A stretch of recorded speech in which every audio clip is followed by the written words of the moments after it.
Hi, and welcome to the Mission Forward podcast, where each week we bring you a thought-provoking and perspective-shifting conversation on the world around us.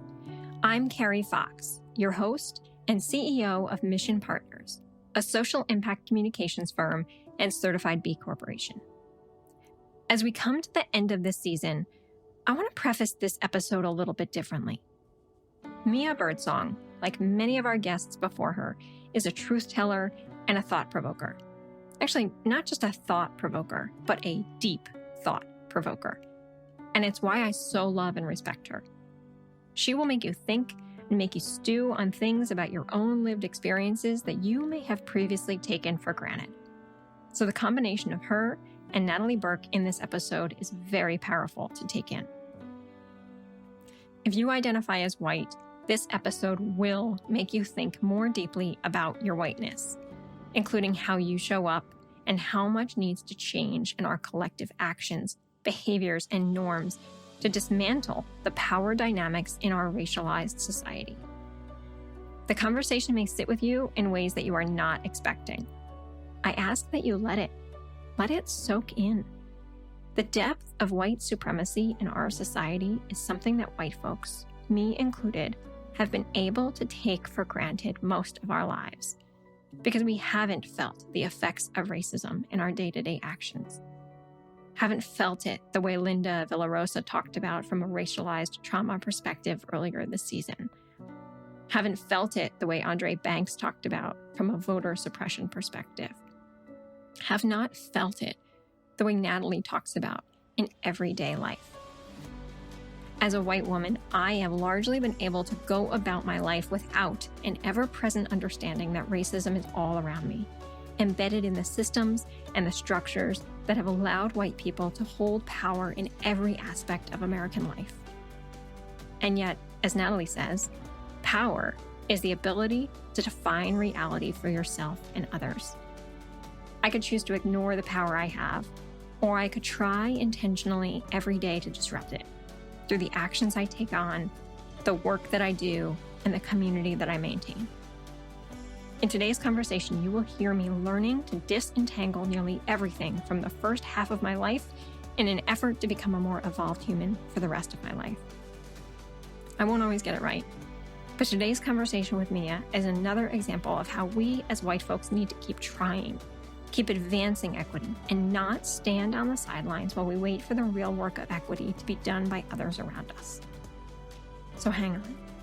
This is a deep, thoughtful, and important conversation, and I am so grateful to Mia Birdsong and Natalie Burke and the collective wisdom they bring to this conversation.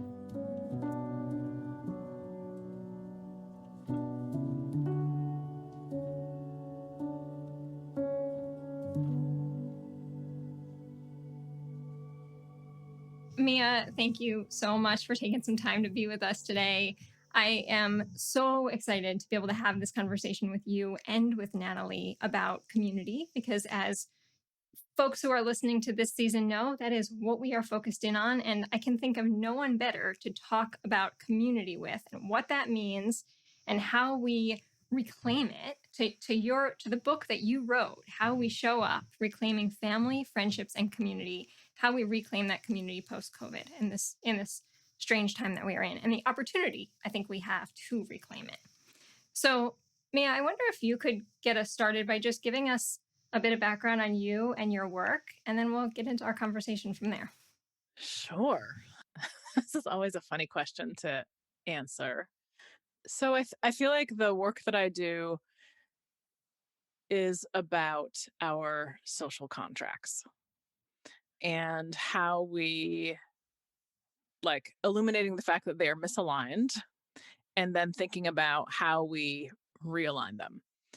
And I think about social contracts both in terms of our systems and institutions and what they owe us as citizens or residents, right? And then what's required of us in terms of how we interact with them, make sure they know what it is we want and need, how we hold them accountable to giving us the things we want and need. So there's that piece. And then I think about what we owe each other. as family, as community members, as neighbors, as friends, as social animals, how we are being in relationship with each other and how we be in relationship with each other in ways that support our well-being and affirm our humanity. Earlier today, my daughter is asking me who we were interviewing today. She likes to listen to the podcast and try to make as much sense of it as an 11-year-old can. And she said, "Who are you interviewing today? And what does she do, or what does he do?" And I said, "Oh, we're talking to Mia today. And Mia works and thinks about and researches community." And she said, "Oh, like creating spaces where everyone feels they belong."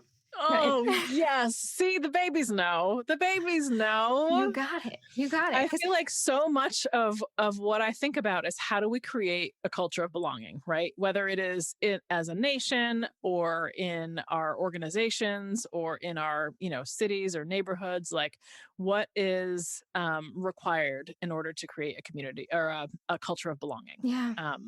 Yeah. That is so beautiful. So let's start with words because it's something that's important to the two of you. And this word community that gets thrown around all the time, it means something different to everyone.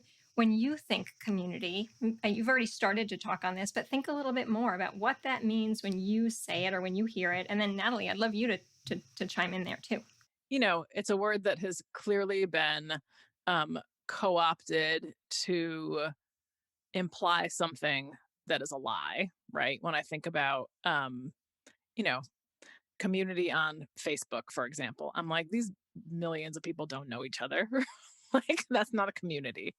Um, but I think when it's used well, it is still context specific, right? Like, community can mean multiple things. And, the challenge I think with language in general, and I'll speak to English because that's what I speak and understand, is that there's a certain amount of assumption that we have to make when we're communicating with people about using words. Ideally, the context that I'm talking in helps people understand what it is I mean when I say community, when I say it. And I think the flaw there, right, for anybody who does any kind of narrative or communications work is that people are understanding things in a conventional way, and we might mean them in a different way. And I think this is like, with the word family, for example, right? There are community contexts in which family means very different things. Like, I know for queer folks in the like 60s, 70s, and 80s, like saying that somebody was family was just like a code way of saying that they're gay. I think that, some people, when you say family, they think about a heterosexual couple who has, biological children and lives in a house with a picket fence and a dog and all that. For some folks, it is how we refer to our closest loved ones, right? Whether or not they are legally or biologically related to us, or we've chosen them as family. So, I think one of the things that we do as communicators and people who are interested in story and communications and narrative is try to do the both and of using words in the way that we mean them, but also trying to like provide enough context to help shift the way that people are understanding them. I love that. And I think it resonates for me on a lot of different levels. So, even this piece around family, as a side note, my family is from Jamaica. If I'm speaking to I'm a someone, Papa Side girl. I What's up, had this sistren? thing about the, I'm Yes. telling you, this Yes, thing about sistren. language. I almost asked you before we started. This thing about language, there's a thing to it that's also very cultural. And so when people with a West Indian accent say family, they're meaning other West Indians, right? So it's Yes. also important to have context for the language that we're using. And it's interesting because when I have gone to work in geographic areas, might be a county, a city, a town, the word community usually comes up within the first 4 minutes. Hmm. And the first thing that I say is, everybody stop. Common language. When you say community, what do you mean? about Who are you whom we're talking about? about whom you're speaking, right? And let's get really clear about that, because that then becomes the focus of our attention and our energy. So for me, this idea of community is a reflection of people who choose to be in relationship that elevates connection from being transactional. To me, Mm, that's what community is really about. And I think we've lost that, some because of the transient nature of our society, mhm, and absolutely because of the focus on independence. I mhm. think in a lot of ways it has undermined the concept and the understanding of what community truly is. Absolutely. So for me, that's really what community is about, though. It's a choice to be in relationship that is above transaction. And that means that it's for the long haul, and it is about relating to one another. That's a very I love different thing. Totally. And I think like part of what the way it's been like weaponized is to like people, someone will say, well, what the community wants is X, Y, and Z. And you're like, they're talking about a particular like part of a geography and not anybody else. And it's a way to exclude without articulating that exclusion. Or to include like, a very specific group of people without articulating that inclusion. And yeah, I mean, I think it's interesting to just think about how do we get more specific without like having to re-articulate and redefine things, constantly. And this is part of, again, I think this is part of the dance that, like, as communicators, we think a lot about this. Like, can I say this thing in a way that resonates and is clear, but like doesn't use too many words? Well, there's a thing that I've spoken with a lot of groups about, and particularly when I'm working with institutions, agencies, and organizations that consider themselves as quote unquote working in the community. Mm-hmm. What they don't recognize is when they sit and they say, well, when you're out in the community, blah, blah, blah, it's like you're saying those people over there. Exactly. Like You are you're not part not a of it. part of it, right? And so my question is, are you not comfortable saying our community? Because if Mm-hmm. you aren't, if you can't go to the quote unquote the community meeting on Mm-hmm. Thursday at 6:30 where the food is not quite hot and not quite cold, and say from the front of the room, hey, our community, without people giving you the side eye and throwing shade, you have work to do because you're not in relationship. Yes, totally. And I think that so often people who are situated in a geography and are providing services or whatever, they're doing something, they're taking some action to provide something for a group of people in that geography. They don't do the work of building relationship, right? They're like, I'm going to go home to my actual community, I just work here. Oh my goodness. That's one of the first things I ask people. Do you live in this zip code? I want to know. You're here saying you're investing in the capacity of this place Yeah. or whatever it is. Do you live here? And I think you don't have to live there, but I You think there, don't. but there is definitely a way to be in relationship with Yep. people and to do the work of, and this is part of our challenge too, is that I think about this in terms of, conversations I had with like doctors and epidemiologists about the COVID vaccine and how the lack of trust that exists for so many communities when it comes to the government or public health or the pharmaceutical companies. I mean, that one I'm fine with, or medical, just medical people. And that all of a sudden there was something that all of a sudden, like, we needed people to trust those systems and institutions, but the relationships hadn't been built. And I'm like, yeah, y'all need to do the work 5 years ago.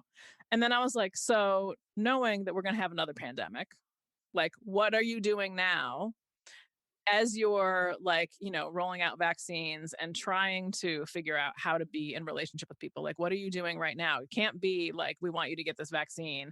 It has to be like, what is it that you need from us? How can we be like in relationship with you? Let me hear your story. Let me hear about what your community wants and needs, what your vision is, and how we can participate in that. And then like actually do something. And then when there's another pandemic and we need you to take a vaccine, like, it's a whole different situation. Mia, I have used your book as a call to action for nearly every organization we work with because we just flat out ask them, we say, how are you showing up? What does that look like? Prove it to me, right? Because there's a big difference in what I'm hearing you both talk about, the idea of being in community, that there is a giving and a receiving, that there is a social connection being made versus the transactional charity that is incredibly dangerous and harmful to people who believe they are in community, but then truly are thinking about it through a charitable lens. Yes. And would love to hear you talk about that. I mean, I ain't got no time for anybody who's anywhere for a charity. I'm like, nobody needs nobody's charity. I mean, part of that is this comes with, it comes with so much baggage, but I think one of the things that is missing from a charitable approach is a recognition that, if your work is feeding people, right? Like literally food, that you're providing something that people are entitled to. Like you're not doing nobody no favors.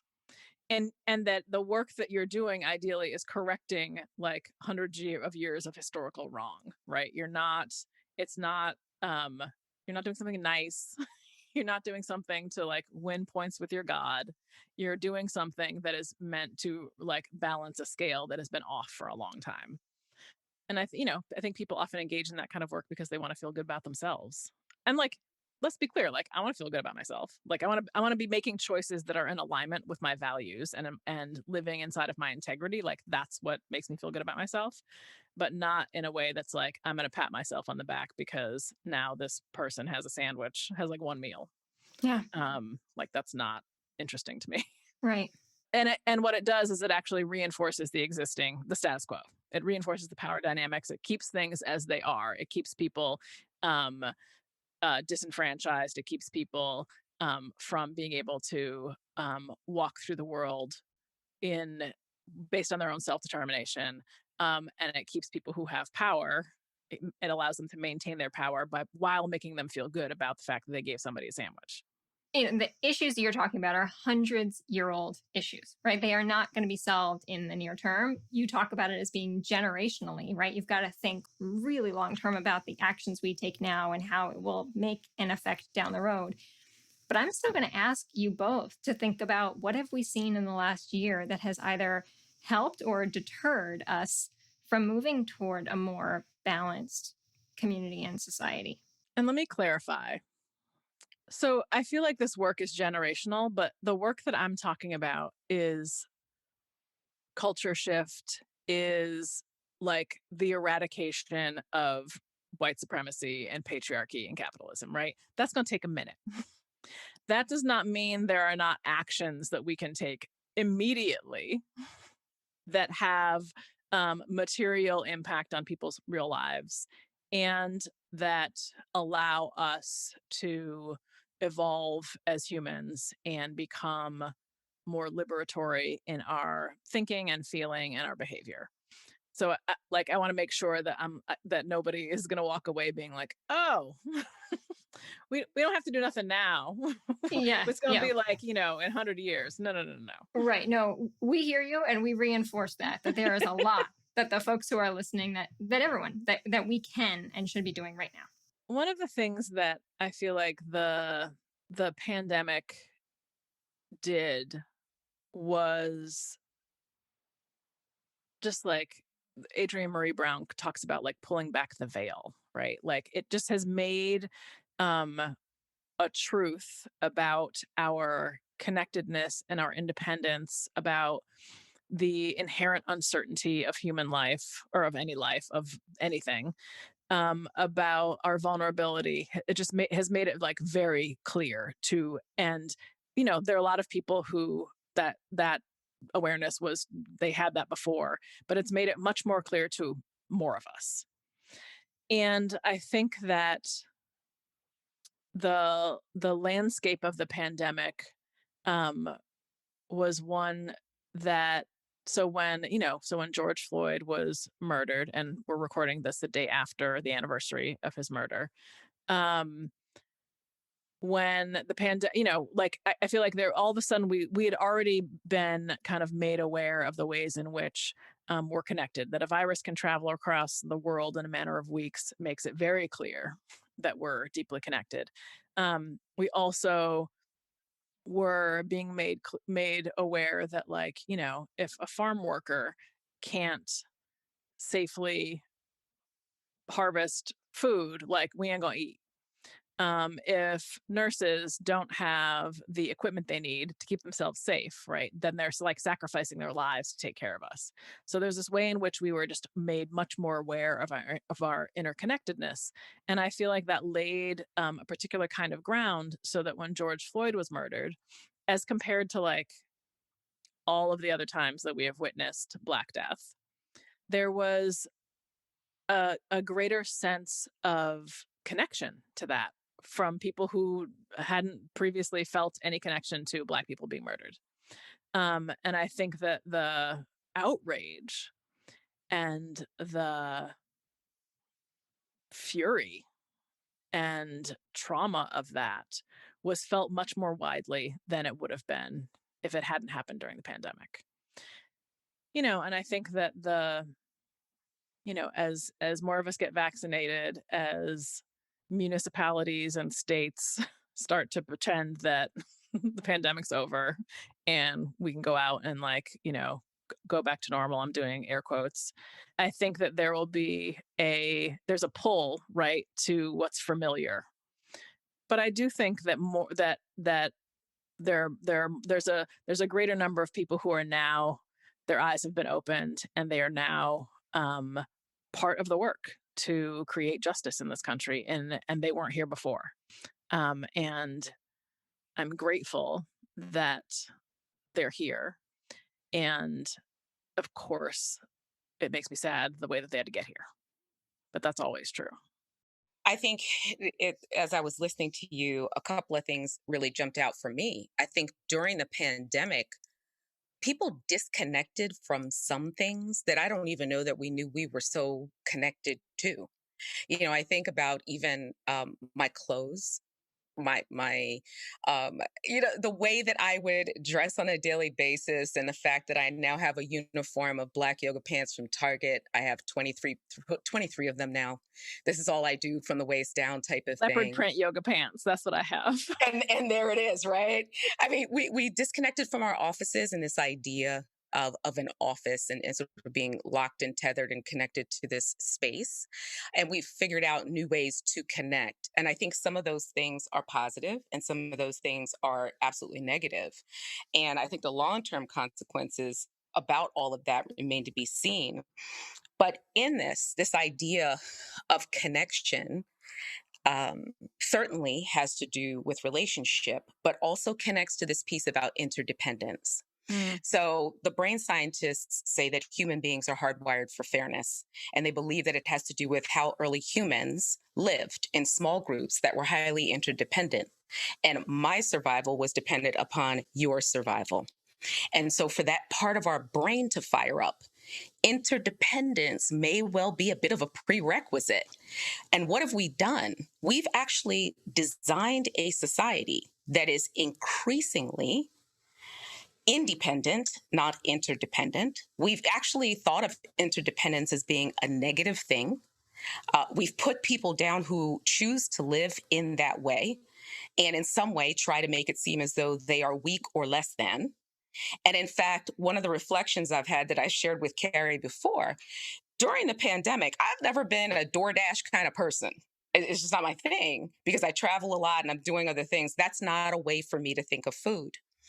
We've now created a society and a situation where I am able to have food, a basic human need, without ever interacting with any human being who is involved with that food. I don't know who owned the land where it was planted it, who watered it, who harvested it, who processed it, who transported it, who cooked it and prepared it. I don't even know the person who drove the car to bring it and leave it for contactless delivery on my doorstep. So we have dismantled even basic human needs and pulled ourselves out of relationship with one another. And we ask ourselves the question, why then isn't humanity firing up for equity and fairness? So, my question for you, and when I think about what you've written and the things about which you've spoken, what does it take for us to find a new form of interdependence in today's society? And what could it look like? Mm, I love that so much. So I don't actually think that, I mean, we've created a society that that allows us the facade of independence. Because as you just said, right, in your example, you can have an entire meal show up on your doorstep and never interact with any human Hmm. beings. Hmm. Um, but that's just because we've made all the people invisible, right? They're still there, but you just don't have to see them or Yep. talk to them Hmm. Hmm. or ask No them about the relationship. day or make sure that they are okay, any of those things, right? Hmm. So we've Hmm. created a society that allows us to pretend that we're independent. And I think that part of what's necessary, I mean, I think there are a few things that could happen, right? I mean, one is I think that, we are seeing a um I hesitate to call it a pandemic of loneliness, but we're definitely seeing a lot of mental health issues, both like obvious mental health issues and then things that kind of look like other things that I think are probably just mental health issues, that are because we as human beings are social animals and we're hardwired for connection and we don't have that. We're Our psyches are being damaged, and I think at some point many of us are going to notice and be like, "So I'm not happy." Right? And people some folks recognize that, like, the things that our culture tells us will make you happy, right? Stuff, accumulation, hoarding, consumption. People get to a place in their lives and they're like, this is not happiness, this is numbness. And this is what I think is the generational work, right? I think there is a growing number of people who are um, developing that awareness, and then they're like, well, what do I do? And they're feeling their way toward figuring out, like, what happiness actually is, and that, like, I mean, we all know this, right? It's not stuff, it's relationships, right? There's that, like, cliche thing about, like, people on their deathbed being asked about, what they regret or what they want, and they're like, I wish I'd bought less stuff and spent more time with people. And I'm like, yeah, no shit, right? That is, and it's a cliche because it's, like, deeply true. So I think some of us are beginning to realize that. I think the other thing, and this is why this was, the pandemic served as an interesting moment for this, is that tragedy is one of the things that brings us together, right? I think about, so there's this social scientist, Daniel Aldrich, who I've been a fan of for a really long time. I met him and I was such a nerd, and I don't know how many Your face people. just lit up when you said his name, by the way. I don't know how many fans he actually has, but I was really excited to meet him.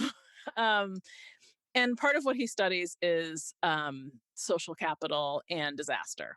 And he's, one of the things he's found in his research is that the communities that recover from disasters, and he's looked at Katrina, he's looked at, tsunamis, nuclear disasters, all kinds of things. The communities that recover the fastest are the ones that have the most deep social capital. It's not the people who are wealthy. It's not where the first responders show up first. It is, like, the people who know each other. And we see in moments of tragedy that people feel, like, thrown together with each other, right? I mean, I think about Hurricane Sandy and, like, I was not in New York when that was happening, but all of the, like, pictures that showed up in my Facebook feed of, like, people putting power strips outside their houses, like, with extension cords, so that people, like, who didn't have power could come and charge their phones. I think about, like, all the stuff after Katrina, all the stuff after 9/11. Like, when there is disaster, we throw our lot in together and we take care of each other. And I think there is a way in which we do that when there's celebration as well, right? I think that people, I don't like I don't watch no sports or anything, but I think there's a way in which like I think there's a way in which people who are fans of a team, um, like like when your team wins, like you all of a sudden with all the people on your side of the stadium or whatever, like all y'all are celebrating together and you're like best friends and giving each other hot dogs or peanuts or whatever. I don't know how that works, but That's like Mardi Gras New you know, Orleans, what you just said. yes, Hmm. exactly, right? So Hmm. yes, thank you. Celebration, like the people who are celebrating alongside of you all of a sudden are, or one of my favorites. So when I lived in New York, the New York Marathon would go by the end of my block. And every year I would go out and cheer on complete strangers. And I would cry because it was so moving to me that I was standing with all of these other people cheering on strangers. Um, and it's one of my favorite feelings to just like be in collective like affirmation and celebration of other human beings with a group of people. Um, so I think there are all of these ways in which something taps into what is um, hardwired in us, what is like part of who we are as human beings. And I think the key for us is to hold on to that, and is to lean into it, and is to notice that we have this longing in our hearts to be in relationship with each other, to be connected to each other, and to like take the leap, right? Which in a society that tells us that strength and success and happiness come from doing it yourself and accumulating stuff and blah, blah, blah. Like to take the leap and be like, my happiness does not lie there, it lies with other people. When you say that, it comes to the thing that I wanted to ask you next, which is about, and I do feel like this is foundational to all of this. It's about how we choose to value one another within the context of who we are and our experiences. And Mm. I've been racking my brain to try to figure out, what does it take to shift how we value people within their own humanity, within their own identities, with regard to how they show up? Because it is devaluing one another that leads us down this path of racism, classism, sexism, xenophobia, and all of the other ones that you can heap onto the Mhm. list. So the question for me becomes, what becomes necessary in this society in order for people to value one another at a very basic, fundamental level? I think that it requires us to value ourselves differently. And we live in a deeply capitalistic, market driven Hmm. culture Yeah. Hmm. that has socialized us to um, to believe that our humanity is like our value as people is predicated on our value to the market. Because capitalism is concerned with individual productivity. And that's evolved to us just being like valuing general productivity, right? Like I think about how virtuous some of us feel when we lose sleep in order to get things done, or just the very idea that vacation or time off is something that you have to like do a bunch of work in order to be like to earn it. Yeah. So we live in a society where our humanity is predicated on our productivity. And we all like, I feel like I absolutely, even though I feel like I've thought about this and studied it for many years, like I'm still excavating though that deep belief and that deep socialization from myself. And I think that the way toward us valuing other people, right? Like part of and I'm gonna see if I can articulate this. I think part of what happens in that is that if I value myself based on how productive I can be, and all of that is kind of wrapped up in a scarcity model that says, like, in order for me to get what I need, right, like somebody else has to lose, right, like I gotta win. And I'm like, and there's also like urgency around it, so I better hurry up and get all the things and hoard them, and Mm-hmm. you can't have none. And also, if I have it all, probably you want to steal it. So like all of a sudden we're in competition with everybody. And if I'm viewing myself that way, I'm just like I can't fully value everyone's inherent humanity until I'm valuing my own. And if I think I'm in competition with you, then I'm seeing you as like my enemy in some way. And there's a way in which I devalue you. I turn you into a caricature of, a bad person who's trying to get my shit. I hope that made sense. I feel like there are a lot of layers in there It of how does. and I think ultimately, like, all of the forms of discrimination that exist based on identity are just kind of pathways um, for that thinking to manifest.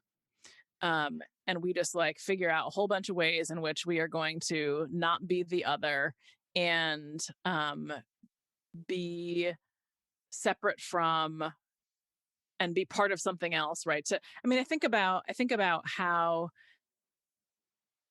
white supremacy is and whiteness just as it exists in the United States, right? Like all of these folks from a wide variety of European countries came to America and bargained away their languages, their ways of celebrating, their rituals, their food ways, like all of this beautiful culture. They bargained it away for whiteness and the power and privilege that comes with that. And there's such tremendous loss, not just of like culture, but of like actual identity, right? Like, I'm like, white folks aren't, I'm like, that's a like shield and a weapon, like whiteness. Well, if you could have been a part of a conversation that I had earlier with a group, and one of the things that I raised for them, because they were talking about white allyship and so on, and I posed the question, what's whiteness? And who are you? It, Who would you be it, without it? it was a moment. It was a moment. And I've asked that question and had it turned back to me where someone said, well, what's blackness? Oh, see, I said, well, they're not equivalents, hello?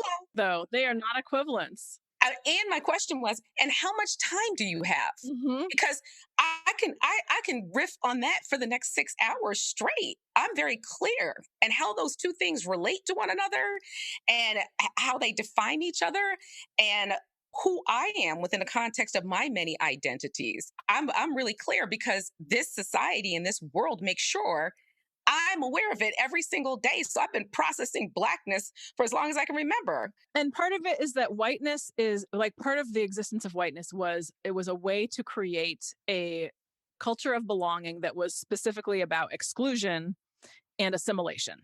Yeah. So you could become white, right? Like I think, the most recently it's like the Italians and the Irish, because like they were not white, Hmm. 150 years ago, but became white. Um, and many of like all of us are capable of practicing the assimilation, right? Um, and giving up some piece of our identity in order to be part of. It's like I said this to some folks yesterday. I'm like, whiteness is like the Borg. Hmm. If you watch Star Trek or watched it, Yeah. Yeah. um, it's about assimilation. It is about like losing, who you are to become part of this thing that then is just like trying to colonize everything. My great grandmother came to America when she was 7 years old. Annunziata Nucci was her name. And the first day she went to school, the teacher asked her, "What is your name?" She said, "Annunziata." She said, "That's far too complicated. I'm going to call you Nancy." And from then on, that was her name. Right. So I sit with that as one tiny, tiny little microcosm of how much my family lost. And I am a white woman to then think on a much broader scale about how much culture we have collectively lost because of the fact that we have centered whiteness in our culture. And part of what happened for Black folks, which is why it's not equivalent, right? Is my Black identity is largely because, I mean, I know that on my, dad's side, we're Jamaican, but like Jamaica was part of the transatlantic slave trade as well. So, I don't know what part of Africa my people are from. But part of what enslaved folks did was come here and maintain culture. As much as white folks were trying to prevent Black people from speaking their languages, from practicing customs, like put, hiding seeds in our braids, like the drums, like there's so many things that Black folks fought to maintain of culture and then created American culture. So for us, Black identity is like rich with a multiplicity of culture.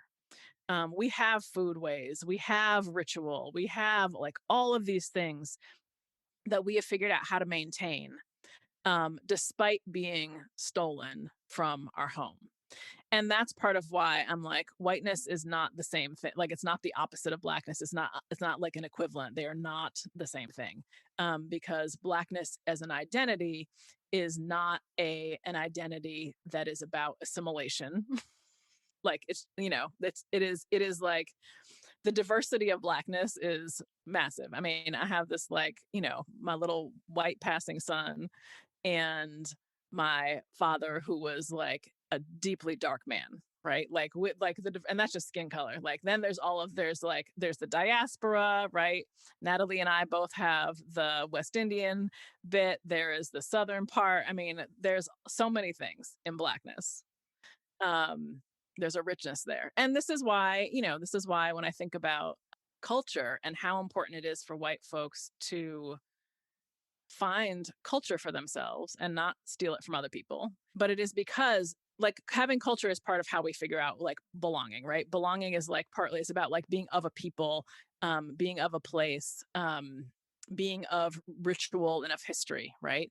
And for some of us, like we can't, like we're too far removed from our ancestral culture, right? Like on my mom's side, I know we're like part Irish. I have no expectation that I would go, aside from the fact that I'm Black, like I have no expectation that like I would go to Ireland and be like, oh my God, I'm home. Like these are my people.